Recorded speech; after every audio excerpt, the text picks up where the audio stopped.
Hello, welcome back to the Marital podcast. My name is Mike, I am Shanna. and together we are the Williams family.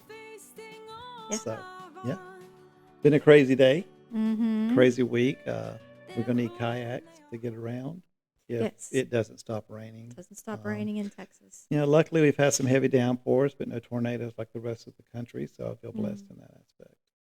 Yeah, I our do. house is still standing. We still have electricity. Yeah, So we thought, well, let's just go ahead and make a podcast because we can't do anything else. and we can't be sure if we're going to have electricity in 20 minutes or not, so we're going to try to cram all this into.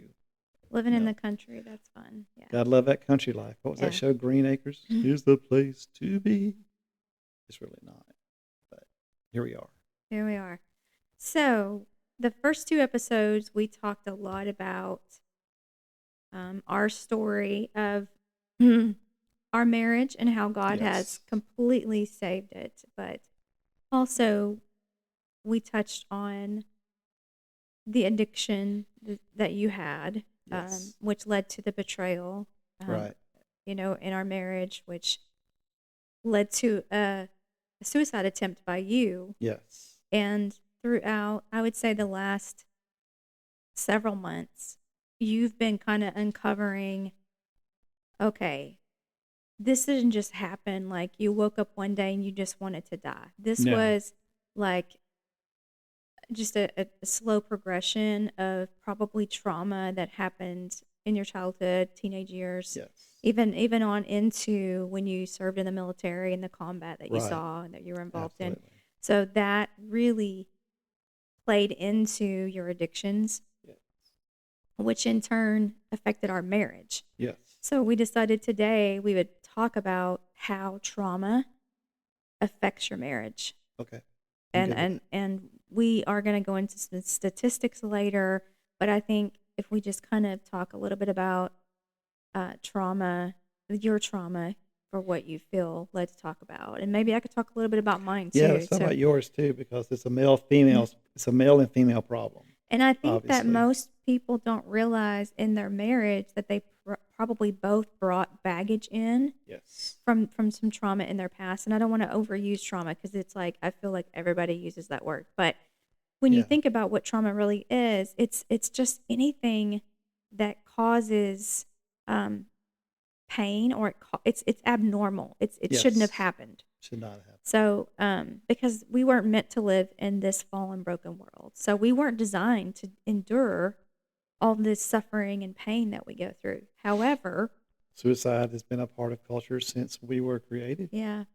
It And I has. don't think we were meant to live in this, but we do. We And so do. God does help us and heal us and all that. Absolutely. But when people come into marriages, I think they don't realize their own baggage and their own trauma that they're bringing in. Right. They're showing, when you first meet someone and you're super attracted to them and you're like, Yeah. oh my gosh, I'm so in love. Like you only show That's how it happened with us. right, that you Yes. only show the part of you that you want them to see. Yes. And for that brief amount of time that you're dating or whatever, I'd say the first couple of years. yeah, maybe even the first couple of years, Yeah. you're able to kind of like be a chameleon in some ways. Right. And Right. because you're like, if they really know all my secrets, they really know all the bad stuff about me, they probably wouldn't ever talk to me anyway. Right. Which I think that's how, with you and I, our situation, you withheld a lot of important information. Well, Yeah. you lied basically to me about some things I because didn't tell the truth on a lot of things. well, you didn't, you were and afraid that just if I didn't tell you. knew, Well, that's the stigma that goes yes, along with male depression and male right, suicide and male. It's not normal in society, or it's really looked down on in society, for a man to have any type of mental issue. yeah, yeah, We're looked down on as weak. And to be honest with you, the male mental health is lacking in so many areas when it comes to getting treatment and therapy. Um, you know, society puts you're a weak man, and nobody wants to be classified as the weak link in the chain. You hmm don't want to be classified as that. We got a lot of pressure on men to be the provider, to be the spiritual leader, to be the work leader, to be a good father, to be a good husband, to be a good son. to have it together all the time. You have to, because society is just that way. It makes you feel like if you have one moment of weakness in your life, then you're never going to get it back again. And I think with you, if you were afraid that if you showed me that you were having a weak moment or you were struggling, then all of a sudden that would change the way that I look at you, and I would Right. perceive you as being weak, and you couldn't allow that. So That's you hid it. 95% of men out there. Yeah. Any guy that I know or guys that I know and stuff like that, they pride themselves on one thing, that's being a protector of the family. Mm-hmm. Can't be a protector if you look down on as being weak and, oh, you're Yeah. just depressed today. You need to get out of it. Mm-hmm. You need to climb up out of the depression. But it's not that easy. Once depression gets a hold of you, it just sucks you down a dark tunnel. Mm-hmm. And the light at the end of the tunnel gets lower and it gets dimmer and dimmer and dimmer the longer that you're there. But men work through it just so we can still provide. We can still be a good husband, a good father, even though you don't feel like getting up in the morning and doing anything. The stress keeps building, and you keep not saying anything, and Mm-hmm. eventually there's going to be a breaking point. Eventually, Yeah. there is. Absolutely. And I think if we go back to some stuff that you dealt with as a teenager, as a Right. child, that was kind of ingrained in you. Your dad, you probably didn't see that he had a lot of emotions. He wasn't Yeah. allowed to, probably. He probably wasn't. And then he wasn't there a lot. He wasn't. There Dad had the were best marriage of any man that I ever knew. He was never home. Dad worked the first, I guess, the first 12 years of my life. My dad worked offshore, oil company. At the time, he was on the largest oil rig in the world, which is the Alaskan Star for Western Oceanic. And he worked his way up to tool pusher. So he was basically running the rig.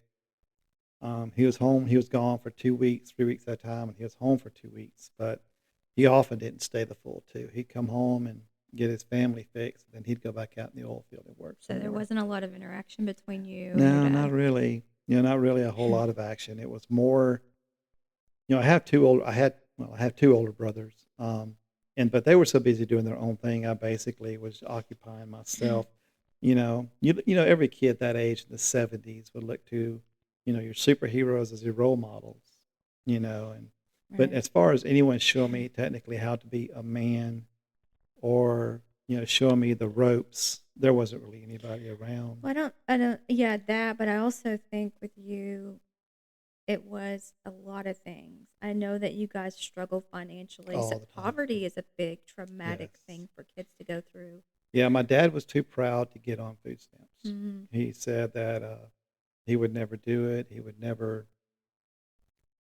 even entertain the idea of getting on food stamps in his house. So a lot of times we ate beans and rice and cornbread. Occasionally we had some meat, but I remember growing up, and many times we'd get our protein from beans, carbohydrates from rice, and you have cold cereal every morning because it's cheap. So And yeah. then the moving around that you guys did. I went to 1 year of high school. I went to 4 different high schools that 1 year. Mm-hmm. Total and all in all, from the time that I was in the 6th grade to my senior year, I went to probably 12 or 13 different schools at one time. Oh, So, wow. but my dad didn't have a good education. Dad was a blue collar worker. He didn't really have a whole lot of, very smart guy. But I think he quit school in like the 6th grade Mm-hmm. and went into the Navy. But his grandfather, he was living with at the time, came out and pulled him out. Said he's not going to come in. You're going to discharge him. So they discharged my dad from the Navy. I kind of lost my train of thought there. Where was I going with that? Well, just the moving around that you guys did, Yes. and I think that Yeah. created a lack of It stability. did. It But created also, you, I think, didn't feel loved, which is Well, my a brother huge trauma. James, even before we started moving around a lot, my youngest memories of my brother James and Carl getting everything they wanted. Mm-hmm. Things were pretty good whenever they were kids. They, now the physical abuse was really bad with James and Carl. Dad really physically abused them. And I guess, there's always the kind of running joke in the family that Dad got all that physical abuse out on James and Carl before I was born. But I remember some times there were some pretty harsh circumstances there. But after my oldest brother graduated high school, and Carl left the house and kind of went out in his own world, he went to the Job Corps and got a career there. And after that, we sort of moved around all the time. It was like my mom and dad sacrificed and sacrificed and sacrificed for the oldest son. But then whenever we came along and we were going to school, my dad didn't have enough education to understand that you would constantly be ahead of a class, or you constantly be behind a class. So say I moved from a school in Texas to a school in North Carolina one year, which I did. Well, when I got there, they were like 5 or 6 weeks ahead of me. Mm-hmm. So I had to study and study and study just to catch up. And then I remember bringing home my report card and I had a C on it. And I got a spanking because I had a C. And when I told my parents, hey, this is why this is happening, it was like speaking to a stone wall. My dad was Yeah. like, nope, school is school. Um, you're not trying hard enough. And then Mm-hmm. he would ground me or punish me in some. Which that further reinforces the lie that Yeah, as a man you can't have any emotions, you can't make excuses, you can't tell anybody absolutely. if you're struggling, you can't get help Hmm. because you're made to feel like when you do ask for it, Yeah. what is your problem? Just get it together. Right, just get it together. And my Yeah. mother always said, "Well, you guys are living your best life because you get to see all these new places." And I'm like, "Man, I don't want a best life. I just want to have friends." Yeah, and I think what was missing was love, Yeah, absolutely. feeling loved, which There wasn't a whole lot of that in the I house. think I'm not saying that they didn't. I never would say that. I'm sure they did. Yeah, But showing it and feeling it are two different things. yeah. My mom and dad weren't very huggy, touchy type of people. Just never really showed a whole lot of affection growing up. Um, if you get a good grade, they're like, "Good job," or if you get a bad grade, you get beat. I remember when I was saved. I was saved when I was 12, 13 years old, living in Mississippi. I was saved when I was 12 or 13, and my dad was with my mom had stayed home that day. She wasn't feeling well or something. And dad came home and he was like, Mom? He always called her Mama. And he said, Mama, Michael got saved today. And she's like, okay. And I remember looking at her and he's like, is that the only thing you got to say? She's like, well, what do you want me to do? Throw a party about it? And I'm like, Yeah. wow, man. I It's mean, this is, exactly what you need to yeah, do. really, because the angels sang and another guy's going to heaven in your family. I wasn't asking for a whole lot, but something. Give me something, Well, man. and I also think that neglect Yeah, there was a lot of is that a too. huge form of trauma for children. Well, neglect makes you reach into dark places Yes. to And get that's affection and where we're going to affirmation, and go. that's where we're going to go with this But episode. Okay. I wanted to kind of build that up for the people Yeah. listening because I think some people think, "Oh, trauma is only like if you were sexually abused No, not or at all. trauma is only if you Mm-mm. were like physically beaten all the time." No, No. trauma is it can be so many things that if a child needs something and they're Right. not getting their needs met, that is Right. trauma as well. Yeah. Trauma comes in many shapes or forms. Mental, physical. Mm. You know. There's a numerous things that can be trauma. If you're sitting there and your mother refuses to talk to you for 3 or 4 hours, Yeah, absolutely. that's Emotional that's neglect. emotional Yeah. neglect. Um, if you refuse to get food stamps because your family is basically starving to death and your pride is keeping you from getting it, that's physical and emotional neglect. Yeah. So it comes in many shapes and forms, and unfortunately, my family, you know, we experienced a whole lot of that. We really did. It leads into lack of self-worth. It leads into Absolutely. self-doubt in yourself, Insecurity. body dysphoria, always thinking that you're not good enough just by saying, well, that's, okay, good. Do better next year. Mhm. You know, um, it makes you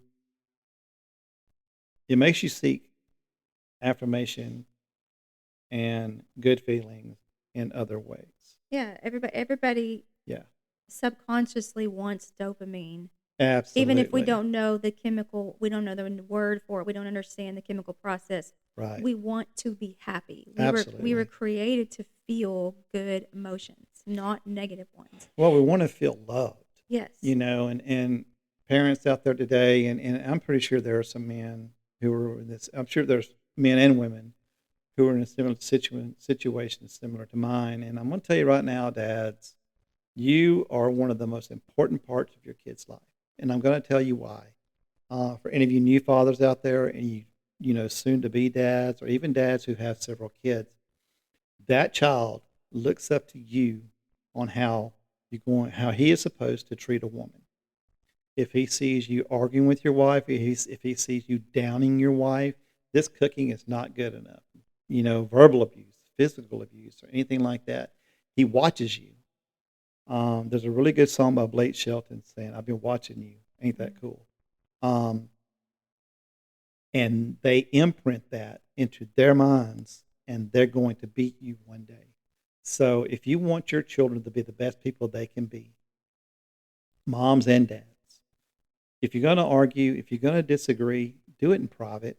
Don't do it in front of your kids, because your kids are watching, and you're the example for your kids on how to be an adult. Mm-hmm. Absolutely. Yeah, absolutely. Physical abuse really just messes the kid up. If you see your dad physically abusing your wife or your mother, he's going to do it to his, because he thinks that's the norm. Mm-hmm. Mm-hmm. Yes. Yeah.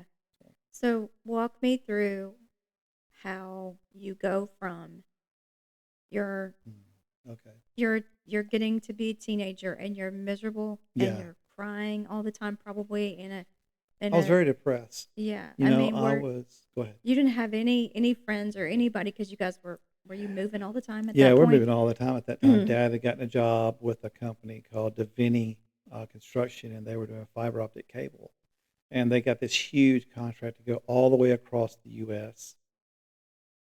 for along the railroad to lay it was the first of its kind fiber optic cable, and the moving became really, really steady. Always, there were several times when we were homeless. We're living in hotels. You know, so growing up feeling like I didn't have a whole lot of self-esteem. I didn't know what a normal family was like. But then when you become a teenager, you start having these urges, and you start looking at, like, if you're a man, you start looking at women differently. If you're a woman, you start looking at boys differently. And I didn't have anybody to talk to about about I guess I'm just gonna say it, Mm-hmm. about sex. I didn't have anything to talk to about men and how we're supposed to react to these feelings that we're having. And so it really came to a head. We were living in a little town in Mississippi called Leakesville. And I had a back bedroom all to myself. And one day, as most boys do, you wake up, things are awake, and self satisfaction started. And that threw me full blown into sexual addiction. Super Um, quick. huh? Super quick because Yeah, I mean what's going on physiologically is there's a flood of dopamine. There's a flood of adrenaline. absolutely. There's that for once in your life you actually Felt feel good. good. I actually felt good. Yeah, I felt good about myself. I felt good about life. I looked at myself a little bit differently, um, and that just flooded over into my personal life, and not knowing anyone, not getting that positive affirmation from my parents and or my brothers for that mark. Like around that time, I Mm-hmm. was the oldest son. My brother Doug got all the attention. He's the youngest. My parents really sacrificed a lot for my brother Which Doug. is a common thing for the middle child to say Yeah, that. yeah, That also it plays into addiction yeah. I for quickly some became the people. black sheep of the Yeah. family, and through sexual addiction, that's how I would express Well, it's myself. no different than someone finding or getting a doorway into drugs are open Yep. for them when they're 13 or 14. Maybe it started with smoking pot. Yeah. And then it's like, oh, well, let me try this. And then before you know it, they're 25 and they're addicted to meth. They've destroyed their life. It's literally Absolutely. no different than what you did. Yeah, I think the one thing that kept me from going into drugs very bad is that I didn't have any You friends. didn't have any money I didn't have any money, either. but I didn't have any friend influences. Right. I think that going to a different school every few weeks or every couple of months, it kind of saved me from the drug culture. Now, Mhm. the alcohol is easy to get. There's always a bootlegger somewhere or someone like that would Mhm. get you alcohol. They charge you 2 beers, Yeah. you know. But yeah, so the alcohol became pretty prevalent from the time I was 15 up until In addition to the sexual addiction. in addition to the sexual addiction. So Yes, it did. that was your those were your teenage years. Yes, teenage And years were a blur basically, going from school to school, home to home. Lay down, lay down. Yeah. Going from home to home, school to school, and feeling worse and worse about myself. So self pleasure, sex in school became the ways that I found the dopamine release. And as an adult sex, you get the dopamine release. It feels really good, and that was the mhm. only thing that I could do to make myself feel good about myself because I was getting nothing from my parents around that time. Yeah. Um, got through my teenage years. I graduated high school in 1990, and I tried to go to college. I was too poor, couldn't afford I got a scholarship for anything for theater arts, believe it or not. And I went to a little college here in Texas for one semester, and I couldn't afford it. Couldn't afford the housing. So I signed up for the military, and I'm just gonna say, women love soldiers, Mhm. you know. And for 18 years, I was very sexually active. I was, you go on deployments, you'd be gone for a few months to a year, then you Mhm. come home, and and you would just be wide open. Yeah. All you could think about was getting Well, your next well, fix. I mean, but there's the element of not only did you have the sexual addiction that formed in your teenage years, Mm. now you're dealing with combat Yeah, I'm and doing combat. PTSD. So, of course, you're going to go back to the thing that made you feel Yeah, better. yeah. If you're not getting the adrenaline rush from being in combat, which most of my veterans out there know, the adrenaline rush is unlike anything that you'll ever experience. If you're not getting that when you get home, then you're going to find it in another way, and that's either through my sexual addiction took the place of Yeah, a the lot of adrenaline people turn rush. to drugs, alcohol, gambling, pornography. Right. It's all the same thing. Absolutely. Uh, It's all the same. Actually affects most of the same parts of your The pleasure brain. center of the Yeah, it brain affects the gets pleasure center of your activated. brain Yeah. is activated. And I don't want to say that I enjoy combat, but it fed my addiction. Right. It fed it. And they train you how to do it. They train you how to be a combat veteran. They train you to use teamwork, the buddy system. But then How when to you come live, how home, to survive. yeah, they teach you how to survive. But then when you get home, they're like, okay, welcome home. You can go see your families now. And you're like, man, I'm screwed up. I don't even know how to act right now. You're going to send me out into civilian population the Mhm. way I am. So naturally, you're going to turn to alcohol. In my case, it was just alcohol with me. I never did any type of Mhm. illicit drugs. We talk about stories about when you're deployed, but the drug use when you're deployed to stay awake or to go to sleep, there was a lot of that. But stateside, it was just strictly alcohol, and we drank a lot of alcohol. Me and my buddies, there was always a party somewhere, and the alcohol was always running freely. Mhm. And then you combine alcohol with sexual addiction, and it just sets up a scenario for really bad choices. Right. Yeah, it does.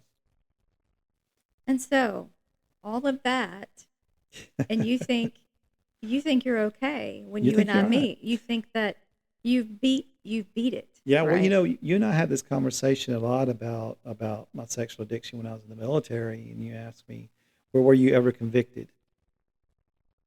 We talked about porn, which is something that I never watched. I never was into pornography, And she asked, and you asked me why, and I said, because I was instantly convicted. And she said, well, how were you convicted of porn, but you weren't convicted of about sex? And my first response, I was single. Yeah. I was single. That, to me, in the military, it's normal. Mm-hmm. So you're thinking that you're single and you're doing just what's normal. It's almost like peer pressure. There's a lot of peer pressure involved in that. But you're technically saved. Technically, I was saved when I was 12. But here's the problem with that. You didn't get discipled. You get saved. Right. And then you're not surrounded by the discipleship and the love and the growth that you need and the people pouring into you. Right. So that you know what the voice of God sounds like, or when, right. certain things you shouldn't do and all these kind of things. I went straight from being saved to moving all over the country. Right. And I hardly ever went to church. My parents were always closet churchgoers, Mm-hmm. But I remember when I was living in North Carolina, my parents, we never went to church. I was there for a year. And we had a little church we were part of in Mississippi called Cold Town Baptist Church in Purvis, Mississippi. That's hometown for me, is Purvis. So hello, Purvisites. How y'all doing? And then, you just, So the $1 million question, I guess, is how does the trauma play into the addiction, lead into the betrayal? Okay. And then how does the marriage get impacted from the unresolved or unhealed trauma? Okay, so the first thing I'll tell you, an introvert will tell you, that's pride in himself. He said, I've got it under control. Right. That's where the downfall starts, is whenever you think, I've got this under control. I can control this. I can control my alcohol intake. I can control my impulses sexually. I can control all of that. But once you open that door to the demons, once you just have a minuscule thought, once you open your door to it, it comes in and it is nonstop on your mind 24/7.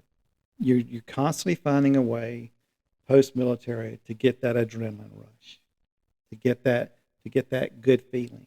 So what I did is I transferred my love for adrenaline rush. My sexual addiction took over, and then I'm back in the adrenaline rush again. So I was constantly going back and forth with it.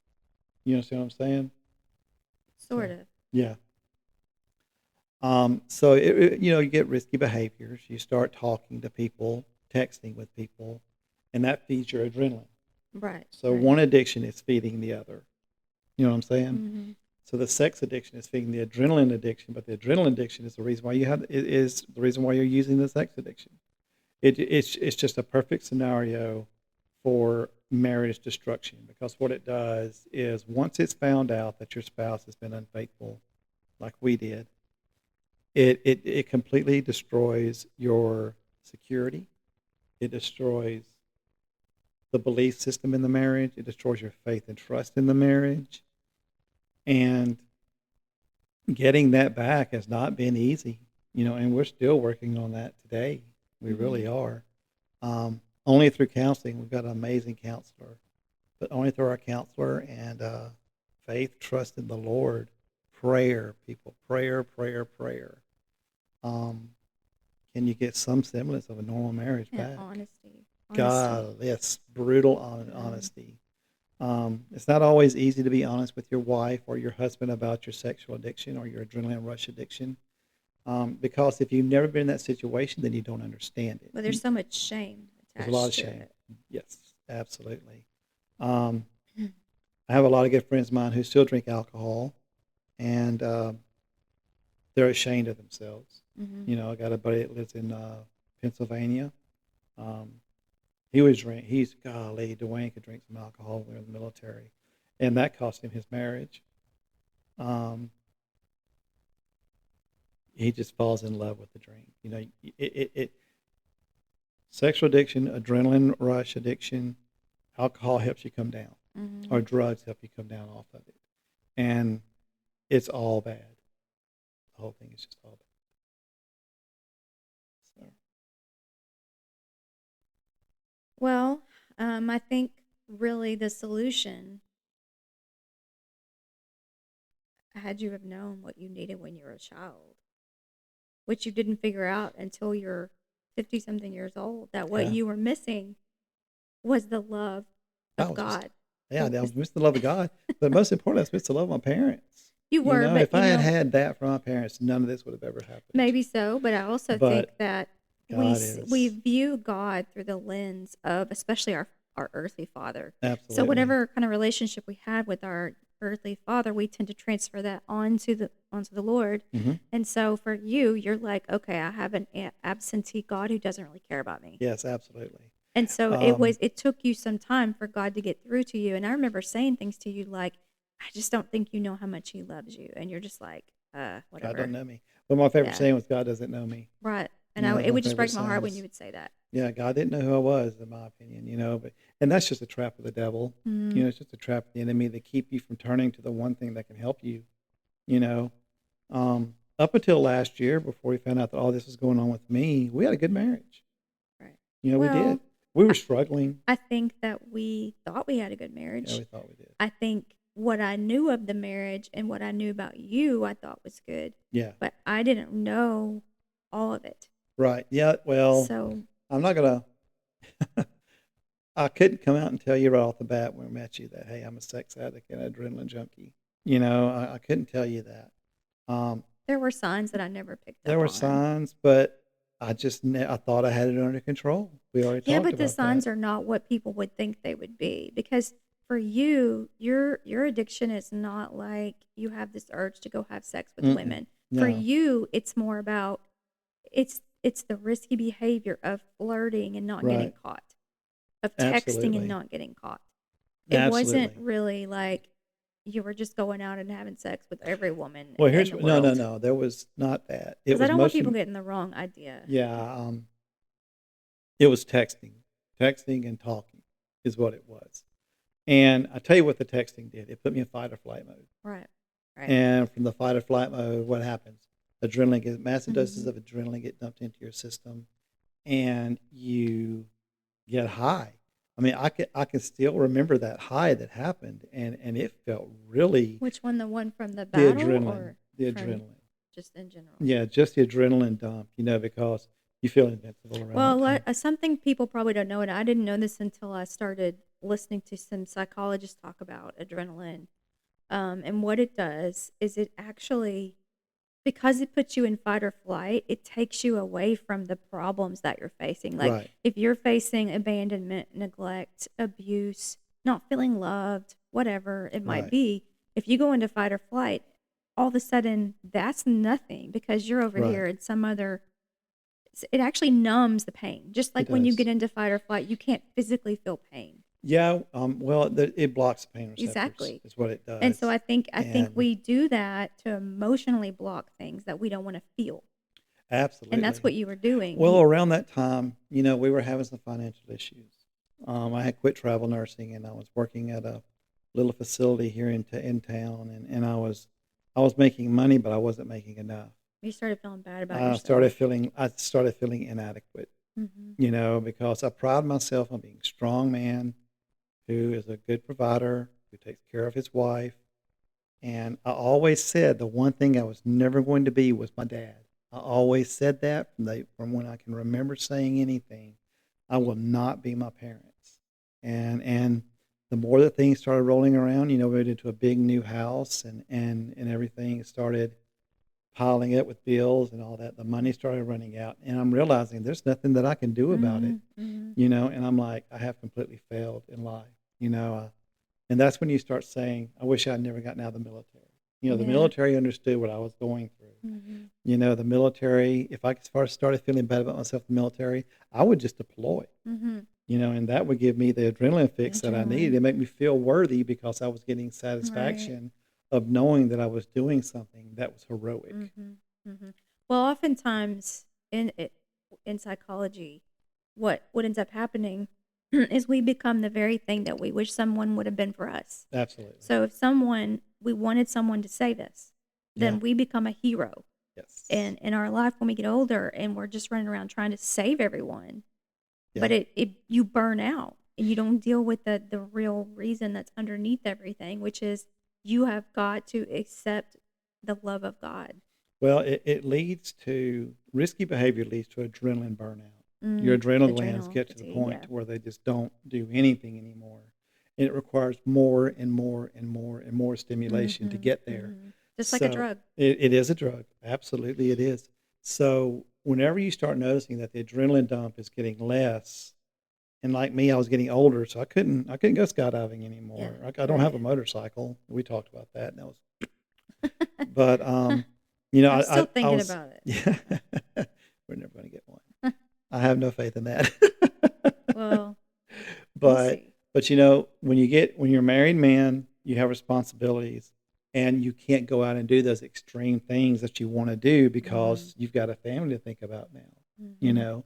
So, it does lead to really bad decisions if you're still addicted to that adrenaline rush, it really does lead to bad decisions. Yeah. You're constantly looking for a way to get high. That's the Mhm. way I called it, is I was looking for the high.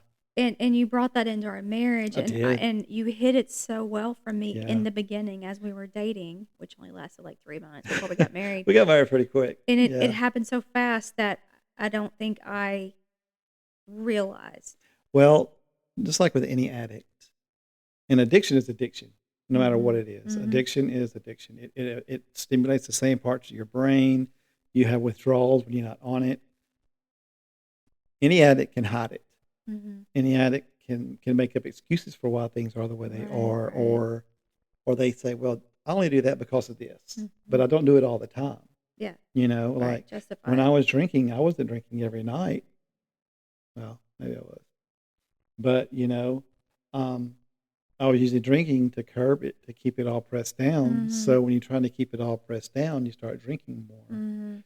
And Trading one addiction for the trading one other. addiction for another, I quit drinking alcohol, so I started drinking Coke Zero, and I got out of I hand. noticed that you would just switch addictions. You'd Yeah. be like, "Oh, well, I'm not doing that anymore." You're like, "I'm not drinking Coke Zeros," but then I would see you and you drink like 3 Monsters a day, and I was like, "You know those are worse than Coke Zeros, Yeah, right?" my blood pressure and my weight told me You're that, man. like, "Oh, yeah. So, yeah, Okay." I went from very healthy 208 to 320 pounds. Mm, This because is of the before I met her, depression. but because of depression, absolutely, because I was a failure at everything that I Right. did, and my addictions made me feel that way, Mhm. because you ruin your life. I've had this addiction since I was 12 years old, and it has cost me marriages, it has cost me a relationship with my children, it has cost me jobs, and my own sense of love for myself because Right.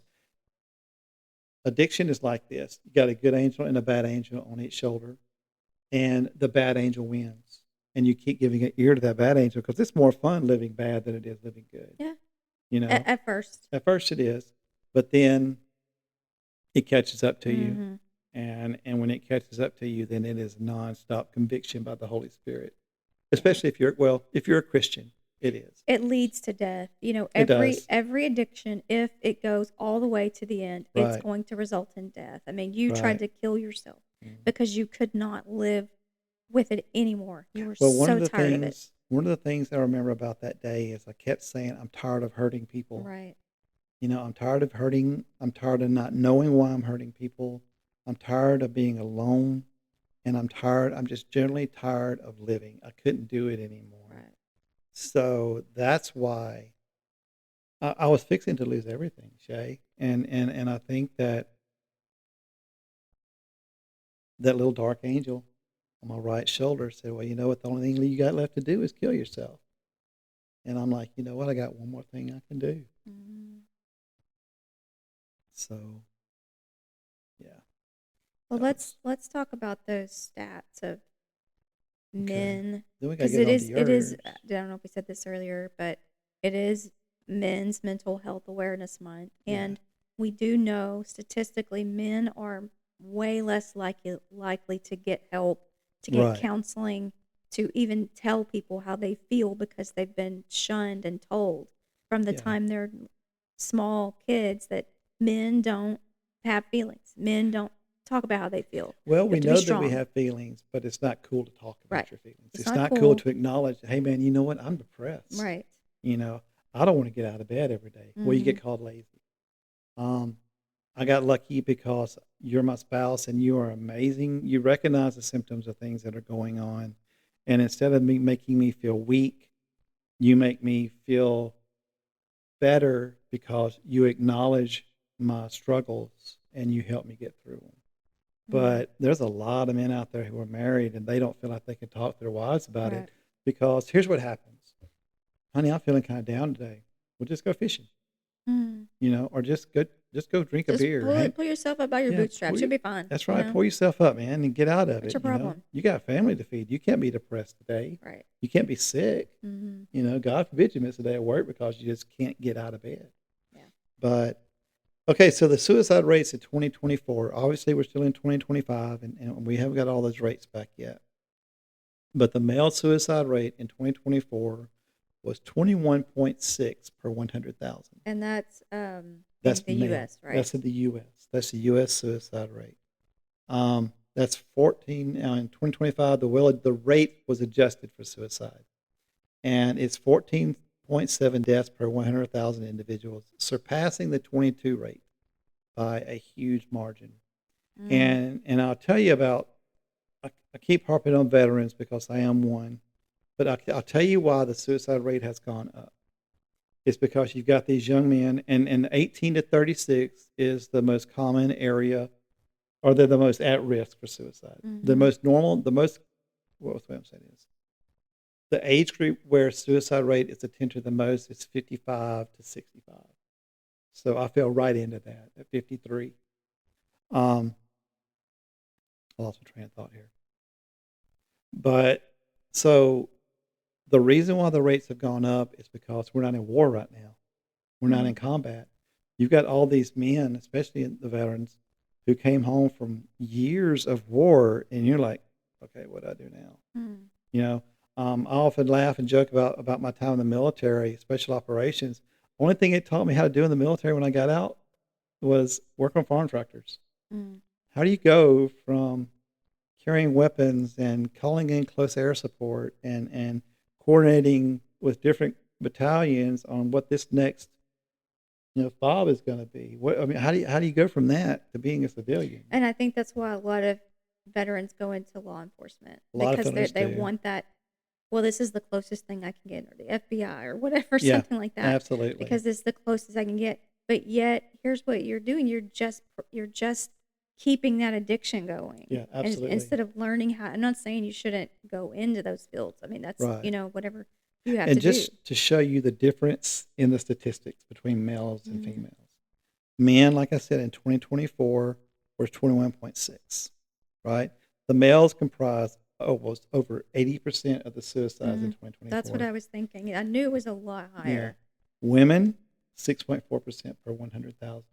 Here's what's interesting though, because I've seen some stats and I don't have them right now, but typically women get diagnosed with depression more than men. Because we don't seek Women, treatment. right? Women get diagnosed with depression and anxiety disorders way more than men, but men commit suicide more. Yeah. Well, look at it like this. Just over the past few years, we've had the Me Too movement. We've had the feminist movement has blown up.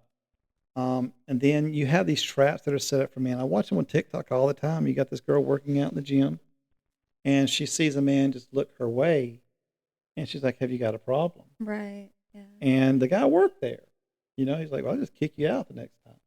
So we got to where we get in trouble for being a man. Right. Called toxic masculinity. I Right. hate that word. I want to Right. strangle people every time I hear it. Man, I'm going to tell you right now, there is nothing about you that's toxic. Now, if you are abusive, Obviously, that's a different obviously story. that's a different story. But being a man and having male urges, hunting, fishing, hanging out with the boys, there is nothing toxic about I that. mean, that's what attract. Let me just say this, and we'll probably get some backlash on this, but for most women, that's what attracts us to a man is Right. that he is a man, not that Absolutely. he's, let society shape him into this weak, Yeah. feminized man. Well, there was a study that was done a few years ago. It's pretty interesting about that, and it goes along with women's cycles.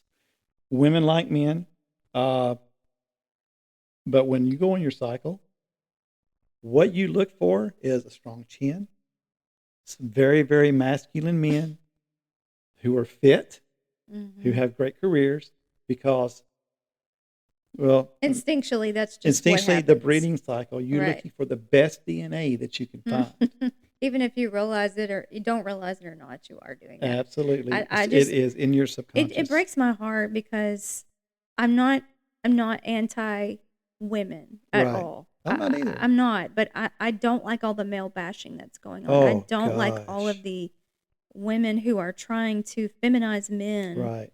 or or try to make them just be less masculine so that they're more, I don't know, acceptable. But Well, you've got women that convince men to be feminists. right. How in the heck can a man be a feminist? I think men can be advocates for women Well, having yeah, equal rights, which we have in America, but absolutely.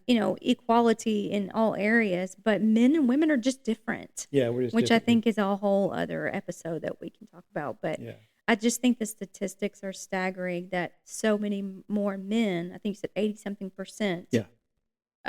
of the suicides that happen are men. And if that doesn't grab your attention, Right. and then on top of that, 22 veterans a day are committing suicide. Yeah. Their rates of veteran men committing suicide versus civilian men are staggering too. Yeah. It's way more veterans than It is way more veterans than it is. non-veterans. So I think But there's just something. But like I said, we've been in a constant state of war for the past 20-something years. Right. And you've got men who weren't even born who went to war. They weren't even born whenever the war started on 9/11. They weren't even around. They don't even really know what it was like to see Right. those towers. So they have getting grown up. crashed Okay, into. this is the most heavily TV watched generation I've ever seen. I mean, even us, when our TV went out, we started having withdrawals. So, Right. but this younger generation, they're raised on video games of combat. They're raised on seeing combat on television. They're raised on, hey, Uncle Mike came home from Iraq this time. Let's go see him, see how he's doing. The first thing you usually hear, hey, did you kill anybody? Almost the like first it's a thing you see. game or something. Almost like it's a game because it is a video game. Well, they're desensitized by what the Right. violence that's Right. on That's what TV. it is. Is these kids these days are desensitized. These kids have all they've known is war. And now that there's no more war to do, what are we supposed to do with these people? Veterans out there, like this guy has known war his entire life. He's 22 years old. He just came back from Iraq for the last time, and there's no more war to go to. Well, I'm just thinking because the news story just broke about the veteran who killed his 3 daughters. Yeah, I don't think they found him yet, but they haven't found him yet. I don't know if they they know where will. he is. Kind of, they think they know where he is. Yeah, But just how could this have been prevented had he had a support system? Had he had the help he Right. needed? I don't know. We don't know. Obviously, he probably had PTSD. Who knows? It's a Well, lot to speculate, but I'll be honest with you. Veteran services has been lacking severely since World War II. well, they're still Um, learning about PTSD. They still Yeah. don't know how to fix it. They don't know. It can't be fixed No, it according can't be to fixed. You're stuck with it for the rest of your life. yeah. But through But you learning how to deal with it, getting counseling, some therapy, healing, drugs. right? Finding ways to deal with the adrenaline need because all Right. people with PTSD usually end up needing adrenaline Absolutely. to some degree, and Absolutely. so finding ways to do it that are healthy Right. and are not going to sabotage your body or your Yeah. marriage or Yeah, that was like whenever we bought our cars. That guy who sold us our cars was a vet. And he's like, oh, yeah, man, I'm part of this great vet group. We drive around in our trucks and shoot things. And I'm shoot like, pigs or something. we're I don't know. shooting pigs. I'm like, no. It doesn't sound like fun. That's not the type of guy I am.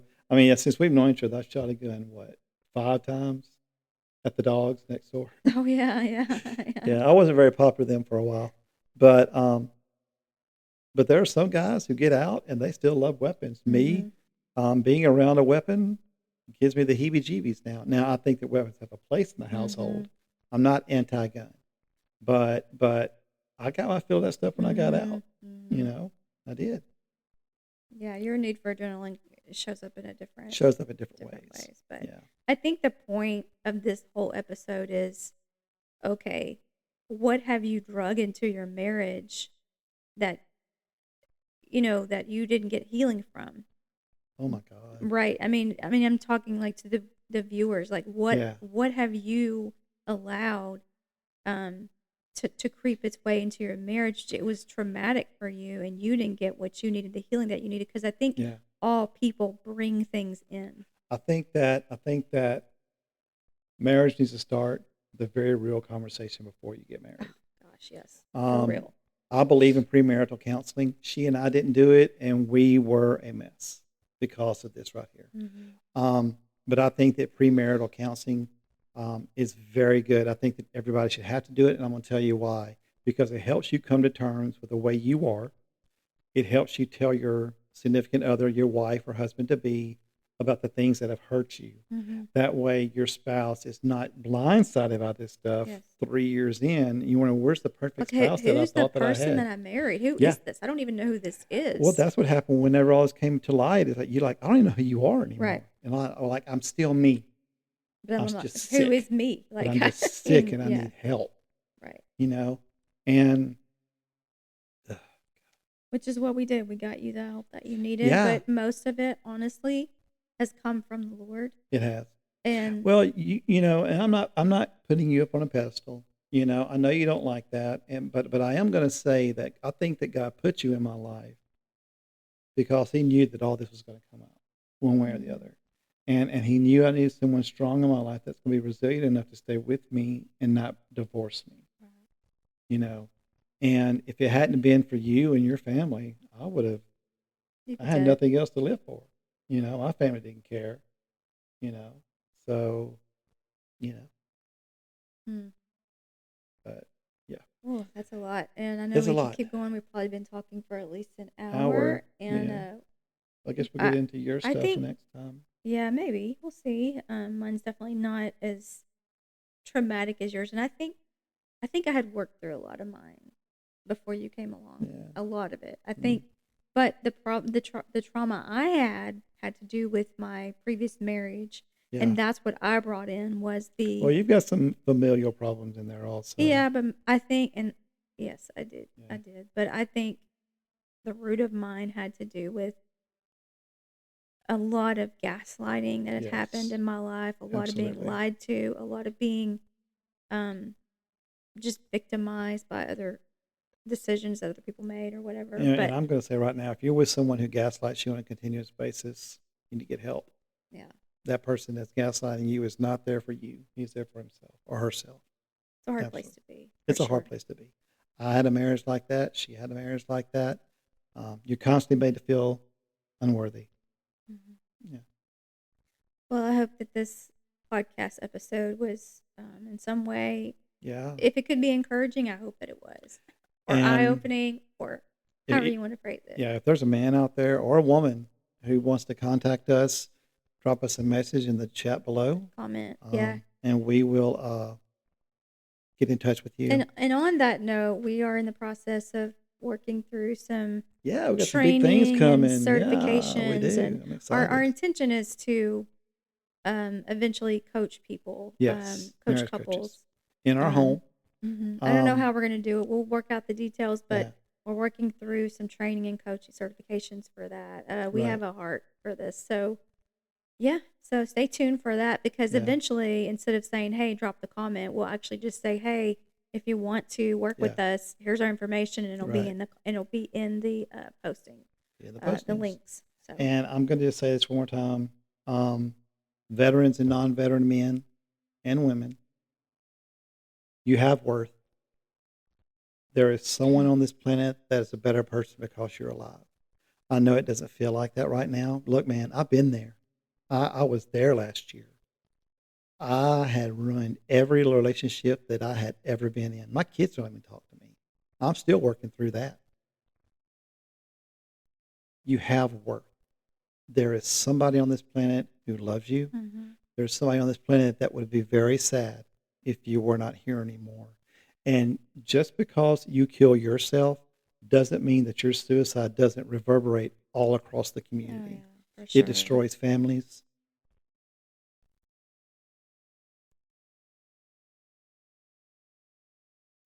Think about the long term consequences of what your kids will have to go through. And I think about my suicide attempts today, and I am so embarrassed. because I was selfish.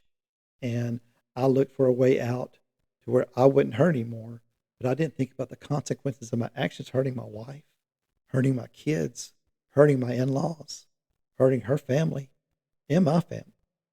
I didn't think about that. And if you need to talk, you can contact Shay. You can contact me in the messages below. Yeah. And look, please don't become another statistic. Don't do it. And I know that I say this every episode. I know I do, but it's really close to my heart. If you're having feelings of depression and thoughts of suicide, get help. Veterans, the VA is a wonderful resource. We have had very good results with the VA. What's the number they call? 988. Call 988, the Veterans, the VA hotline. If you need someone to walk you through it and you're a veteran, contact me, and I will tell you the proper steps that you can take to get the help that you need. The veteran VA, they don't make it easy, and everything is so compartmentalized. But being veterans, we're used to that.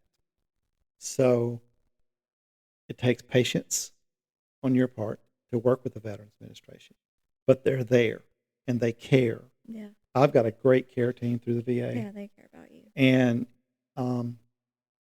just don't do it. Contact somebody that you know, a friend, a loved one, and say, hey, man, I'm feeling bad today. Men, you're not weak because you're depressed. Men, you're worthy. You never lose your worth if you can't go to work one day. You never lose your worth if you get down and depressed. That does not define who you are. And that's it. I'm on my soapbox now. Yeah. Well, I guess until next time, God bless you all, and we'll see you again soon. And like I said, drop a comment down below if you need us to contact you in any way, shape, or fashion. I will stay on the phone with you for as long as I have to. Peace.